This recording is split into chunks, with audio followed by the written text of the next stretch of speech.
অভ্যুত্থান পরবর্তী বাংলাদেশ পুনর্গঠনে জুলাই গণঅভ্যুত্থানের পক্ষের সব রাজনৈতিক ও সামাজিক শক্তির সমন্বয়ে একটি শক্তিশালী প্ল্যাটফর্ম গঠন করা হবে। প্ল্যাটফর্মটির নাম ঘোষণা না হলেও আগামী জুলাই মাসে প্ল্যাটফর্মটির আত্মপ্রকাশ হতে যাচ্ছে। 16 মার্চ রোববার রাতে প্ল্যাটফর্মটির প্রধান উদ্যোক্তা ঢাকা বিশ্ববিদ্যালয়ের শিবিরের সাবেক সভাপতি আলী আহসান জুনায়েদ তার নিজস্ব ভেরিফাইড ফেসবুক আইডিতে এই প্ল্যাটফর্মের কথা জানান। এ সময় পোস্টের কমেন্টে প্ল্যাটফর্মটিতে যুক্ত হওয়ার জন্য একটি গুগল ফর্ম সংযুক্ত করে দেওয়া হয়।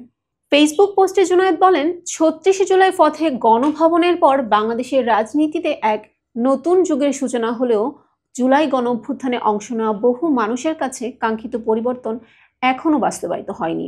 পিলখানা, শাপলা ও জুলাই গণহত্যার মতো ভয়াবহ অপরাধের বিচার, ফ্যাসিবাদী দল আওয়ামী লীগের নিষিদ্ধকরণ, দুর্নীতিমুক্ত সামাজিক ও রাজনৈতিক কাঠামো নির্মাণ, ধর্মবিদ্বেষ ও ইসলামোফোবিয়া মুক্ত সাম্প্রদায়িক সম্প্রীতির বাংলাদেশ গঠন, ফ্যাসিবাদী কাঠামোর সম্পূর্ণ বিলোপ এবং আধিপত্যবাদের বিপক্ষে কার্যকর অবস্থান, এসব গুরুত্বপূর্ণ বিষয় আজ রাজনৈতিক দলগুলোর কাছে গৌণ হয়ে পড়েছে। জুলাই অভ্যুত্থানের শহীদ ও আহত যোদ্ধাদের স্বীকৃতি ও সম্মান দেওয়ার কাজও এখনো অসম্পূর্ণ রয়েছে। এই পরিস্থিতিতে আমরা জুলাই গণঅভ্যুত্থানের পক্ষের সকল রাজনৈতিক ও সামাজিক শক্তির সমন্বয়ে একটি শক্তিশালী প্ল্যাটফর্ম গঠনের উদ্যোগ নিয়েছি। এর মাধ্যমে আমরা গণঅভ্যুত্থানের দাবিগুলো প্রকৃতই বাস্তবায়ন করতে চাই। তিনি বলেন, 36 জুলাই গণঅভ্যুত্থানের মাধ্যমে বাংলাদেশে যে বিপ্লবের সূচনা হয়েছে তা পূর্ণতা দেওয়ার লক্ষ্যে আমরা দৃঢ় প্রতিজ্ঞ।